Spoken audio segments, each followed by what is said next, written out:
আমরা পঞ্চম অধ্যায় শুরু করছি, স্টোরি অ্যান্ড ক্যারেক্টার। এই অধ্যায়টা মূলত যে চরিত্র ধরে আপনি কিভাবে একটা গল্প তৈরি করবেন, একটা চরিত্র এবং একটা গল্প একই সাথে কিভাবে তৈরি করবেন সে অনুশীলনটা নিয়ে এই অধ্যায়টা। তা আমরা অধ্যায়টা যাই। অধ্যায়টা মূলত শুরু হয়, there is really only two way to approach writing a screenplay. One is to get an idea, then create a character to fit the idea. মানে গল্প দুই ধরনের হয়, একটা হচ্ছে প্লট ড্রাইভেন স্টোরি, আরেকটা হচ্ছে ক্যারেক্টার ড্রাইভেন স্টোরি। মানে বাংলায় বললে একটা হচ্ছে ঘটনা নির্ভর গল্প, আরেকটা হচ্ছে চরিত্র নির্ভর গল্প। তো সেক্ষেত্রে উনি বলতেছে যে আপনি দুইটা কাজ করতে পারেন, একটা হলো যে একটা আইডিয়া মানে ঘটনা ধরে একটা গল্প তৈরি করতে পারেন, অথবা আপনি একটা চরিত্র নিতে পারেন যেটা ওই আইডিয়ার সঙ্গে মিলে যায়। দুইভাবেই করে যায়, একটা চরিত্র ধরে গল্প টাকাইতে পারে অথবা ঘটনা ধরে গল্প টাকাইতে পারে। Another way to approach a screenplay by creating a character, then letting a need, an action, and ultimately a story emerge out of that character. একটা চরিত্রকে তৈরি করা এবং তার যে প্রয়োজন, তার যে কাজকর্ম, তার যা কিছু সমস্ত কিছু ধীরে ধীরে আগায় নেওয়া থাকে। এখন সিনেমার গল্পের ক্ষেত্রে প্লট ড্রাইভিং স্টোরি হবে না ক্যারেক্টার ড্রাইভিং স্টোরি হবে? সিনেমার গল্পের ক্ষেত্রে সবসময় আপনার ক্যারেক্টার ড্রাইভিং স্টোরি হবে। কেন? কারণ হচ্ছে বিশেষ বাণিজ্যিক সিনেমার ক্ষেত্রে, বাণিজ্যিক সিনেমাগুলো স্টার নির্ভর, স্টার কাস্টিং হয়। ধরেন আপনি যদি বড় প্রোডাকশনের সিনেমা বানান তাহলে সেখানে বড় ধরনের স্টার অ্যাক্টর ওখানে কাজ করবে, এবং স্টার অ্যাক্টর যখন কাজ করবে তার যে প্রোটাগনিস্ট যে ক্যারেক্টারটা, সেই ক্যারেক্টারটা যদি গুরুত্বপূর্ণ না হয় গল্পের মধ্যে, সে এই সিনেমাতে কাজ করবে না।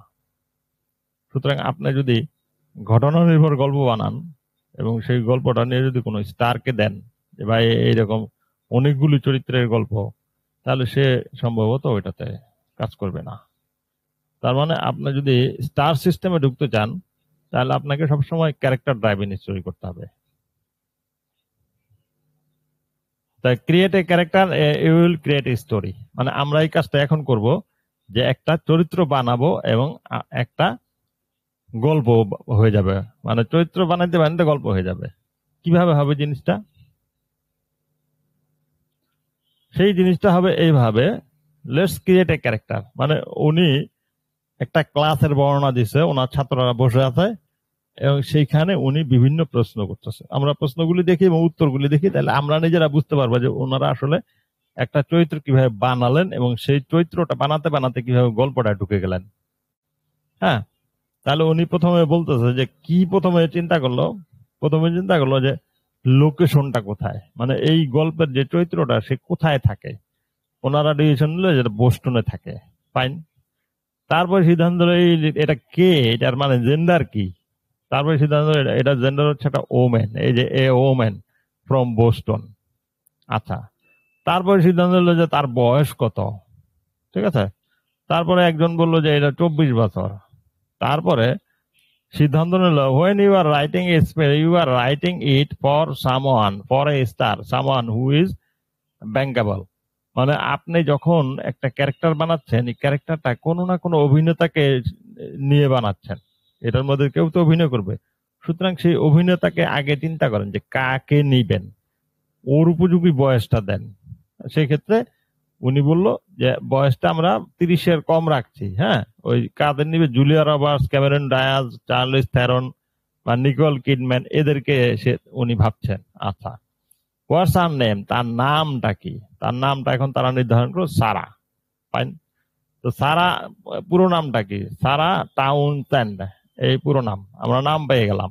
তার মানে ক্যারেক্টারটার নাম হচ্ছে সারা টাউনসেন্ড, বয়স হচ্ছে ধরেন 26-27, এবং সে থাকে কোথায়? বোস্টনে থাকে। ফাইন, এই পর্যন্ত পেয়ে গেলাম। তারপরে এখন আমরা এই চরিত্রটা, let's get her personal history, মানে তার ব্যক্তিগত জীবনে ঢুকি আমরা।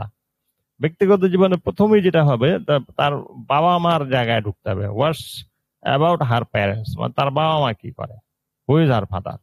হ্যাঁ, তারা ডিসিশন নিল তার বাবা হলো একজন ডাক্তার। তারা ডিসিশন নিল, এবং তার মা হলো ডাক্তারের wife. Fine. What's her father's name? Lionel Townsend. তার বাবার নাম নির্ধারণ করা হলো। হোয়াটস ইজ ব্যাকগ্রাউন্ড, তার ব্যাকগ্রাউন্ডটা কি? তার ব্যাকগ্রাউন্ড হলো সে মেডিকেল ইয়েতে পড়ছে, মেডিকেল স্কুলে পড়ছে বোস্টন ইউনিভার্সিটির আন্ডারে, এবং তারপরে Saint Louis to the internship Washington University ইয়ে করছে, ইন্টার্নশিপ করছে। What about Sarah's mother? এখন সারার যে মা, তার সম্পর্কে আসলে কি কি তথ্য আমরা যোগ করতে পারি? যোগ করতে এই টিচার, এবং তার নাম হচ্ছে এলিজাবেথ। হ্যাঁ, ঠিক আছে। আচ্ছা, তার মানে আমরা দুজনের নাম পেয়ে গেলাম। বাবার নাম হচ্ছে লিওনেল টাউনসেল্ড এবং বাবার নাম হচ্ছে Elizabeth Townsend. Fine.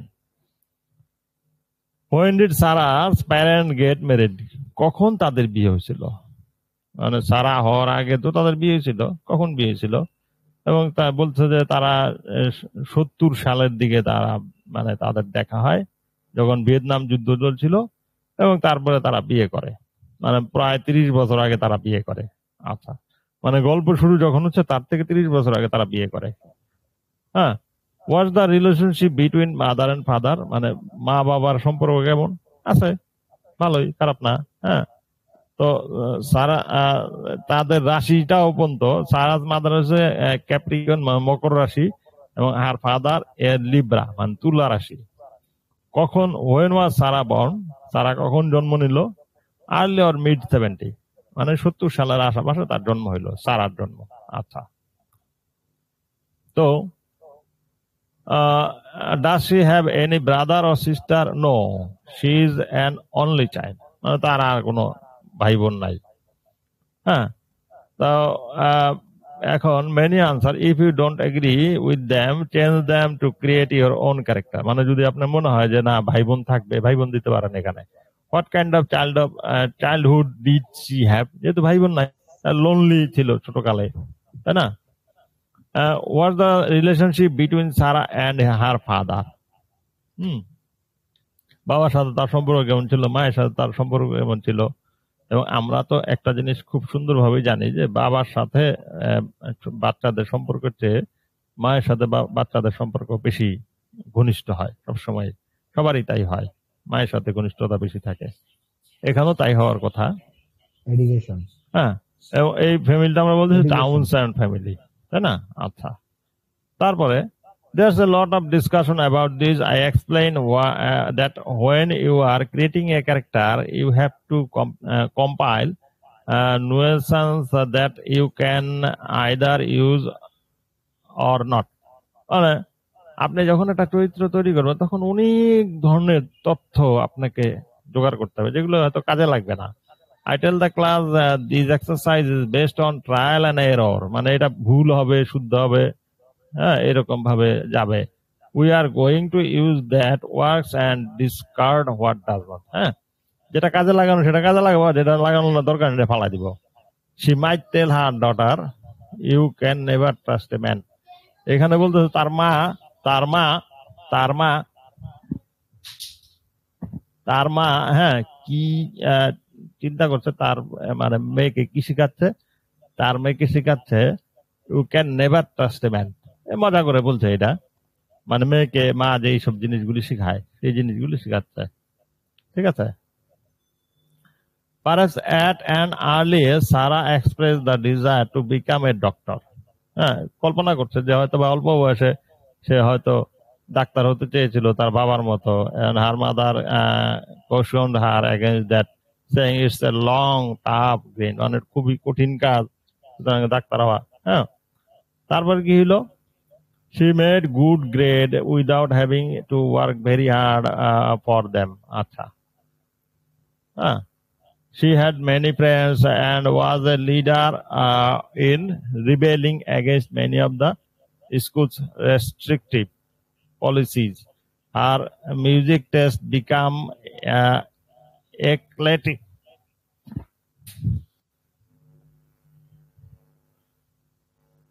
Her music taste became eclectic, and her parents endured these years with practice but not too much understanding. Most young people rebel and Sarah's no expression. মানে কথাটা হচ্ছে যে তার যে স্কুলের জীবনটা সেটা তো আপনি লিখবেনই, এবং সবচেয়ে বড় বিষয় হচ্ছে যে অল্প বয়স্ক মানুষগুলি কি হয়, মানে প্রতিবাদী ধরনের হয়, সেই জায়গাটাও বিবেচনা করতে হবে আপনাকে। এখানেও তাই, মা বাবার সাথে তার মিলে নেয় অনেক জায়গা। তারা is socially active and has an affair with a graduate student in political science. Say political সায়েন্সে পড়তো, পলিটিক্যাল সায়েন্সের এক ছাত্রের সাথে তার অ্যাফেয়ার ছিল। She has a unique point of view, and determined attitude. She graduated from the college with a degree of political science. আমরা এই পর্যন্ত পেয়ে গেলাম যে সারা বড় হয়ে গেল, এখন নাও হোয়াট, মানে এখন কি ঘটবে। তারপরে এখন সে চাকরির জন্য কোথায় গেল? নিউ ইয়র্কে গেল। এবং তার বাবা তাকে সাপোর্ট করলো, এবং তার মা তাকে সাপোর্ট করলো না। সে খুব মন খারাপ হইলো, হ্যাঁ। এবং তার মা মনে করলো যে তার আসলে চাকরি বাকরি নিয়ে নিউ ইয়র্কে চলে যাওয়া ঠিক না। তার মানে এখানে উনি বলছে, remember I add drama is conflict, we are searching for ways to generate tension in our material. মানে চরিত্রগুলো যদি পরস্পর দ্বন্দ্বে লিপ্ত না হয়, তাহলে আমরা কিভাবে কনফ্লিক্ট পাবো? সুতরাং এখানে সবাই তার পক্ষে থাকবে, এইটা কখনো হবে না, বাস্তবে হয় না। বাস্তবে সব মানুষ সবার পক্ষে থাকে না। আচ্ছা, let's define the exterior force working on Sarah. Here's the diagram. এখন এখানে আসেন যে চরিত্রটা যখন মানে গঠন হয়ে গেল, বড় হয়ে গেল, এখন সে গল্পের জন্য উপযুক্ত হয়েছে। আপনি সবকিছু সাজাইছেন ছোটকাল থেকে, জন্মের আগে থেকে তার বাবা মা দেখে শুরু করছেন, এবং তার বাবা মার বিয়ে হয়েছে, তারপরে তার জন্ম হয়েছে, সেখান থেকে একদম তার পড়াশোনা শেষ করে সে এখন বাস্তব জীবনের জন্য লড়াই করার জন্য উপযুক্ত হয়েছে। এখন সেক্ষেত্রে ক্যারেক্টারের দুইটা জিনিস, ইন্টারিয়র আর এক্সটেরিয়র। আমরা আগে জানি ইন্টারিয়র এক্সটেরিয়র কি। ইন্টারিয়র হচ্ছে যে যখন গল্পটা শুরু হয়নি তার আগের জীবনটা, আর এক্সটেরিয়র হচ্ছে যেই সময় থেকে গল্পটা শুরু হলো এবং যেই সময় পর্যন্ত গল্পটা চলবে। ধরেন এখানে যদি আমরা ধরে নেই সারার বয়স হচ্ছে 27, তখন গল্পটা শুরু হইলো এবং আরো কয়েক বছর গল্পটা চললো। তাহলে সেক্ষেত্রে ইন্টারিয়র জায়গাটা আমরা তৈরি করতে হবে ক্যারেক্টার বায়োগ্রাফি, একটা বায়োগ্রাফি তৈরি করতে হবে তার নিজের। এবং বায়োগ্রাফির মধ্যে কি থাকবে? ড্রামাটিক নিড, কিছুক্ষণ আগেই আলোচনা করলাম। ড্রামাটিক নিড থাকবে, পয়েন্ট অফ ভিউ থাকবে, অ্যাটিটিউড থাকবে এবং চেঞ্জ থাকবে, মানে সে কিভাবে বদলাইলো, এই গোটা টাইমটা সে কিভাবে বদলাইলো। এবং এক্সটেরিয়রে মানে এই যেটা আমরা সিনেমায় দেখতেছি সেটা মানে থাকবে প্রফেশনাল, মানে সে কি কাজ করে, পার্সোনাল, হ্যাঁ, মেরিটাল মানে দাম্পত্য জীবনটা তার কেমন, এবং প্রাইভেট মানে একলা সে কি করে। এই তিনটা জিনিস থাকবে এক্সটেরিয়রে। তাহলে এক্সটেরিয়র ফোর্স যেটা মানে বাস্তব দুনিয়ার যেই শক্তিগুলি তার যেই বিপক্ষে দাঁড়াবে, যার সাথে তার লড়াইটা হবে, সেটা কি হবে আসলে, সেটাই আসলে এখন মূল পয়েন্ট। তাহলে এখন এখানে একজন বলতেছে যে একটা যুদ্ধ এখানে ব্যাকডোর বিশেষ দেওয়া যেতে পারে, এবং তারপর কি হয় তারা বলতেছে যে এইখানে একটা we could use the Vietnam war as the background of the story. Vietnam যুদ্ধটা এই স্টোরির ব্যাকগ্রাউন্ড হিসেবে ব্যবহার করা যেতে পারে। ফাইন। Sarah leaves college and moves to New York in the early 70s, so we research the time. আমার রিসার্চের কথা জানি, দুইটা রিসার্চ করতে হবে, একটা হলো যে একটা হলো টেক্সট রিসার্চ আর একটা হচ্ছে লাইভ রিসার্চ। টেক্সট রিসার্চ হলো যে ওই ক্যারেক্টার সম্পর্কে আপনি যত ধরনের বইপত্র গুগল করে সব বের করবেন। আরেকটা হলো ওই ধরনের একটা ক্যারেক্টার আপনার বাস্তবে বের করতে হবে খুঁজে, যে এই ধরনের একটা মানুষ কোথায় পাই, ওই ধরনের মানুষকে বাস্তবিকে দেখতে হবে এবং ওই ক্যারেক্টারটাকে আপনি পুরোটা রিসার্চ করতে হবে, তাই না? তাহলে এখন প্রশ্ন হইলো যে সে কি ধরনের চাকরি পাইলো, হ্যাঁ, এবং সেই 1972 সালে কি ধরনের বাহ্যিক ঝামেলাগুলির মধ্যে বাহ্যিক শক্তিগুলির বিরুদ্ধে তার লড়তে হইল এবং কি হলো, হ্যাঁ। Nixon is in the White House. The Vietnam War still rages. The country is the state of nervous exhaustion. Nixon goes to China. McGovern gaining in the presidential primaries, and there's hope he might be the one. George Wallace is gunned down the shopping center. The Godfather is in Chinatown is in production. মানে ওই সময়ের ঘটনাটা বলেন, নিক্সনের সময় president Nixon তখন ক্ষমতায়। What kind of job would fit Sarah dramatically, সারার জন্য কোন জবটা ভালো হবে, এখন এই জবটা আমরা খুঁজছি, যে জবটা কি করবে। তাহলে her background is as a political science major in college.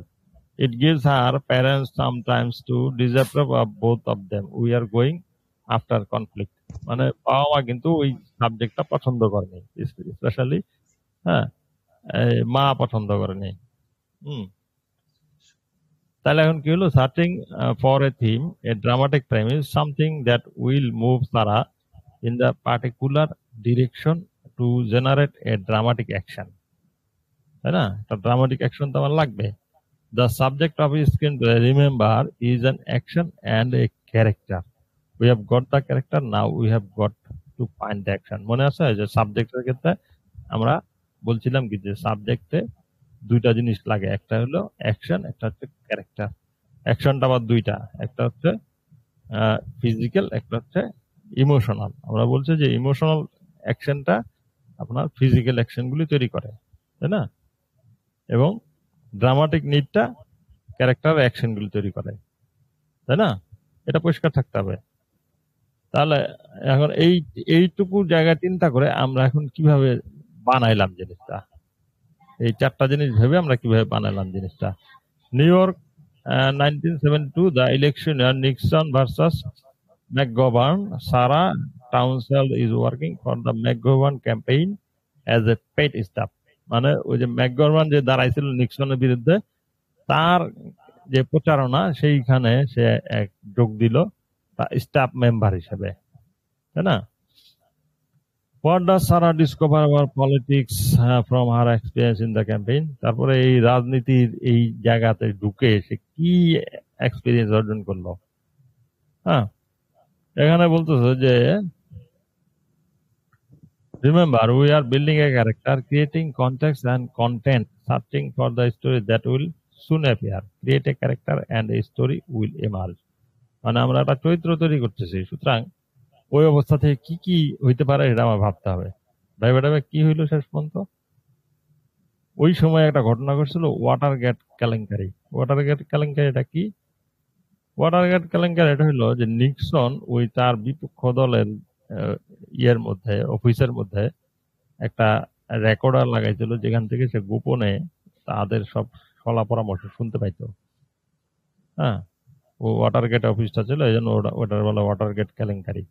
তো ওয়াটার গেট কেলেঙ্কারিটা ওখানে এই গল্পে ঢুকিয়ে দেওয়া যায়, তাই না। তাহলে সেটা ঢুকিয়ে দেওয়া হলো। আচ্ছা, ঢুকিয়ে দেওয়ার ফলে কি হইলো, সে তারপরে ইলেকশন হইলো এবং ওই নিক্সন তো মানে ওয়াটার গেট কেলেঙ্কারির ফলে সে পদত্যাগ করে চলে গেল। 2.5 years later, Nixon is gone, the war is almost over, and the issue of amnesty becomes paramount. Sarah, by virtue of her political involvement, has seen and experienced an event firsthand that will guide her to a form of dramatic resolution. As yet unknown, Sarah, we all realize, is politically motivated person. Does it work? In my question, yes. মানে এইসব ঘটনার ফলে সারা এখন politically motivated একটা person, না? Would Sarah be motivated enough to enter law school and become an attorney? মানে এই যে ঘটনাগুলি ঘটলো, এই যে অনাচার, এইসব কেলেঙ্কারি দেখে সে কি আসলেই আইন পড়তে আগ্রহী হবে? এটা হলো ছাত্রদের কাছে তার প্রশ্ন। হ্যাঁ, সুতরাং বলতেছে, we are writing A screen play, we need a character who is larger than life. মানে তার জীবন হচ্ছে বড় একটা চরিত্র লাগবে, সিনেমাটিক একটা চরিত্র লাগবে। সুতরাং এখন কি করা হলো, সে এখন আইন পড়তে যাবে। তাহলে কি হলো, হু ইজ গোয়িং টু। আচ্ছা, এখন এখানে একটা কথা আছে, যখন উনি সিনেমোবাইল একটা কোম্পানি, সিনেমোবাইলে কাজ করতেন, তখন তার যে বস ছিল, উনি সবসময় জিজ্ঞেস করতো হোয়াট ইজ অ্যাবাউট। মানে এই গল্প যখনই একটা চিত্রনাট্য লেখা হইতো, তখনই জিজ্ঞেস করতো এইটা কি সম্পর্কে, who is going to star in it, এবং এটার মূল চরিত্র স্টার কে, এই দুইটা প্রশ্ন প্রথমে করতো। সুতরাং এই দুইটা মাথায় রেখে লিখতে হবে। তো you are not writing a screenplay in order to paper your wall with it. Huh?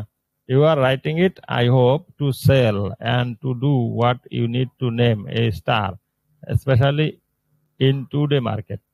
মানে আপনি তো একটা চিত্রনাট্য লিখবেন, সেটা ওয়ালে ঝুলা রাখার জন্য লিখবেন না, এটা নিশ্চয়ই বেচবেন, এবং সেক্ষেত্রে এখনকার সময় স্টারদের চিন্তা করে লেখাই ভালো। তো এখন সারা কি করলো, Sarah goes to law school for specific reason to help change the political system. A women attorney is good dramatic choice, does be a lawyer fit our character. মানে সে এখন আইন পড়তে গেল। ফাইন, দেখি আইন পড়তে গিয়ে কি ঘটে।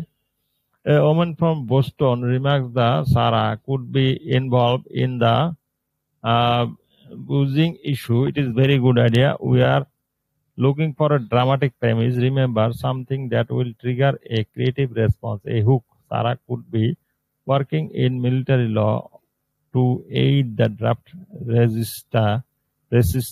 One person remarks, another say she might be working in the area of poverty law or business law or maritime law or labor relation. The life of attorney offers a large range of dramatic possibilities. মানে এখানে বিভিন্ন জন বিভিন্ন প্রস্তাব দিচ্ছে, একদল লোক বসে তো বানাচ্ছে এটা। হ্যাঁ, সুতরাং বিভিন্ন ল হচ্ছে, কিন্তু এখানে একটা প্রস্তাব আসলো, story about a nuclear power plant. এই গল্পটা হইতে পারে একটা নিউক্লিয়ার পাওয়ার প্লান্ট নিয়ে। কিরকম? The issue of nuclear power plant safety, মানে নিউক্লিয়ার যে পাওয়ার প্লান্ট আছে তার সেফটি বিষয় হইতে পারে। ফাইন। An exciting topical story issue, the hook or gimmick of our story line. এই যে গল্পটা তৈরি করতে যেটা চমক লাগবে, সিনেমা তো একটা চমকের জায়গা, একটা হুক লাগবে, মানে গল্পের প্রথমে একটা হুক লাগবে যেটা দর্শককে আটকে ফেলবে। সুতরাং সেটা তারা পেয়ে গেছে। কোনটা? যে ইস্যুটা হচ্ছে নিউক্লিয়ার পাওয়ার প্লান্ট সেফটি, এইটা নিয়ে গল্পটা তৈরি হবে। তার মানে এতক্ষণ ধরে যেটা হলো চরিত্রটা গল্প বলতে আসলো, এখন মূলত গল্পটা শুরু হলো। তাহলে it's time to expand the exterior forces working on Sarah and fashion our story into dramatic narrative line. তো এখন এই গল্পটা যাবে, Sarah Townsend become involve with the movement of redesign safety standard of nuclear power plant. মানে একটা পাওয়ার প্লান্টের যেই নিরাপত্তা দরকার সেইটা নিয়ে গল্পটা তৈরি হবে। গল্পটা তো বললেই হলো না, গল্পটা তো বানাইতে হবে। This become hour story hook or dramatic premise. তাহলে ড্রামাটিক প্রেমিস কি বানাইতে হবে? একটা লিড ক্যারেক্টার লাগবে এবং তাদের দ্বন্দ্বটা তৈরি হবে এবং রেজলিউশন বানাইতে হবে। We all have the subject for a screen play and action and character. আমরা অ্যাকশন আর ক্যারেক্টার পেয়ে গেছি, কিন্তু এখন কি হবে? তাহলে স্টোরিটা কি? স্টোরিটা হইল যে ওই নিউক্লিয়ার পাওয়ার প্লান্টে একটা লোক অসুস্থ হয়ে যাবে। হ্যাঁ, অসুস্থ হয়ে কি হবে? সে অসুস্থ হয়ে পড়ে গেলে তাকে হসপিটাল না হবে এবং তারপরে সেই লোকটা আসবে, এই যে Sarah accidentally discover possibly a political favour of the release directly to the unsafe condition of nuclear power plant. মানে ওই যে ওরা যে আসবে মামলা করতে, তখন সে বাইর করবে যে ওখানে আসলে সেফটি সমস্যা আছে, এই জন্য সে অসুস্থ হয়ে যাচ্ছে। হ্যাঁ, someone says that a person at the nuclear plant is contaminated and the case is brought to Sarah's law firm and that how she become involved. এই যে কথাটা তখন বললাম যে সারার যে অ্যাডভোকেট যেই জায়গায় যেই ল ফার্মে কাজ করে সেইখানেই ওরা অসুস্থ হয়ে দূষিত হয়ে তারপরে আসলো, তাই না? তারপরে কি হলো? তারপরে এখন the plot point at the end of the Act 1 would come when Sarah discovered that the worker contamination, his fatal illness, is caused by unsafe safety procedure when despite threats and obstacles, she decided to do something about it. মানে এখন তারা পেয়ে গেল যে এইখানে unsafe পরিস্থিতি, এইটাই হলো প্লট পয়েন্ট 1, তাই না? আমরা সেট আপ পেয়ে গেলাম। সেট আপের পরে এখন হলো এই যে কেসটা সে নিল এবং কেসটা নিয়ে তারপরে তার লড়াইটা শুরু হইলো। তা কি লড়াইটা হইলো? এই লড়াইটা হইলো আপনি যত মানে গল্পের সবচেয়ে বড় শক্তিটা কি? গল্পের সবচেয়ে বড় শক্তিটা হচ্ছে যে এটা আনপ্রেডিক্টেবল হবে। মানে এটা কখনোই বলে দেওয়া যাবে না তারপরে কি ঘটবে, মানে পূর্বাভাস দেওয়া যাবে না। হ্যাঁ, পূর্বাভাস ছাড়া হবে। পূর্বাভাস দিয়ে ফেলতে পারলে গল্পের দাম নাই। তার মানে আপনি এমন একটা পরিস্থিতি তৈরি করবেন যেটা দর্শক হিসেবে আমি কখনোই কল্পনা করতে পারবো না যে আসলে কি ঘটবে। ওই অবস্থাটাই তৈরি করতে হবে সময়।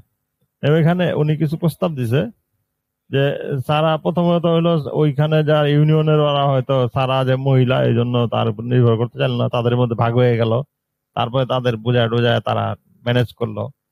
হ্যাঁ, তারপরে হইতে পারে যে সে যখন ওই নিউক্লিয়ার পাওয়ার প্ল্যান্টে গেল তখন তাকে ইট মারা হইলো, তারপরে তারে হুমকি দেওয়া হইলো, তারপরে তার ল ফার্মকেই হয়তো বা ম্যানেজ করা হইলো যে তোমরা এটা করো না। তারপরে হইলো হয়তো বা কোনো রাজনৈতিক চাপ আসলো। হ্যাঁ, এগুলো সব আসলো, কিন্তু সারা এগুলো কোনো কিছুই শেষ পর্যন্ত মানে তাকে দমাইতে পারবে না।